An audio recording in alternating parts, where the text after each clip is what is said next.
உங்க நேம்? என்னோட பேர் மிருத்யுஞ்செயன். நான் வந்து டிராவலிங் பீஸ்ட் அப்படிங்கிற சேனல் பண்ணிட்டு இருக்கேன். பார்த்துருக்கேன். ஸோ நல்லா இருக்கு, நல்லா பண்ணிட்டு இருக்கீங்க.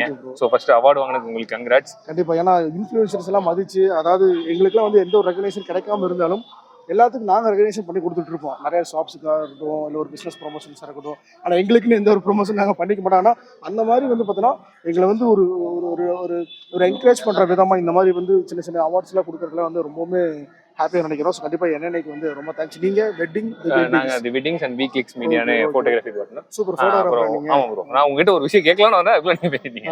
இல்லை ரெகக்னேஷன் கிடைக்கல நீங்கள், ஆனால் அமௌண்ட் நிறைய கிடைக்கும் வெளியே பேசிக்கிறாங்க, அதெல்லாம் உண்மையா? இல்லை நாங்களும் இன்ஃப்ளூயன்ஸராக மாறிடலாமே? நீங்களும் மாறி இருக்கீங்க, உங்களுக்கு எதுவுமே இல்லை ப்ரோ. அதாவது என்னன்னா எல்லாத்துக்கிட்டையும் இன்னைக்கு இது பெரிய ஒரு விஷயமா போயிட்டு இருக்கு. இன்ஃப்ளூயன்ஸ் நிறைய சம்பாதிப்பாங்கன்னு. ஆமாம் ப்ரோ, தெரியுமில்ல, அந்த கதை தான் ஆஸ்ட்ரிச் கதை தான். சரிங்களா? இன்னும் சொல்ல போனா அலைச்சல் ஜாஸ்தியா இருக்கும். நம்ம செலவு போயிட்டு போக்குவரத்து செலவு அது மாதிரி நிறைய இருக்கும் பிரதர். ஸோ நீங்க நினைக்கிற மாதிரி இன்ஃப்ளூயன்சர்ஸ்னா யூடியூபர்ஸ்னா லட்சமா சம்பாதிக்கிறாங்கலாம் கிடையவே கிடையாது. ஓகே, அதை வந்து அப்படியே கண்ட்ரோல் ஆகி ஒரு ஜாலியான கேள்வியா தான். நானும் ஜாலியாக தான் சொல்லிட்டு இருக்கேன். ஏன்னா இது ரொம்ப சீரியஸா எல்லாரும் கேட்டு இருக்காங்க.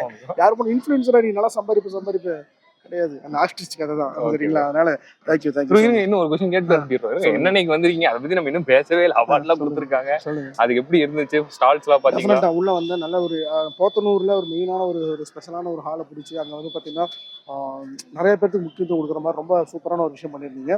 ஸோ ஸ்டால்ஸ் எல்லாம் பாத்தீங்களா? உங்களுக்கு பிடிச்ச எல்லா ஸ்டால்ஸும் பார்த்தேன். எல்லாமே உங்களுக்கு என்ன யூனிக்கான ப்ராடக்ட்ஸ், அது அந்த மெயின் அந்த போட்டோ ஃப்ரேம்ஸ்ல பண்ணி கொடுத்துட்டாங்க. ஆமா, அவங்களுக்கு பிடிச்ச அப்புறம் மெஹந்தி ஆர்டிஸ்ட் ஒரு அக்கா, அவங்களும் நல்லா இருந்துச்சு. சூப்பர். உங்களுக்கு போட்டிருக்கீங்களா ப்ரோ? இல்ல ப்ரோ, நாங்க வந்து மீடியா பார்ட்னர் மட்டும் தான். சோ எங்களுக்கு நிறைய ப்ரோமோட் பண்ணி தரீங்க, ரொம்ப நன்றி ப்ரோ.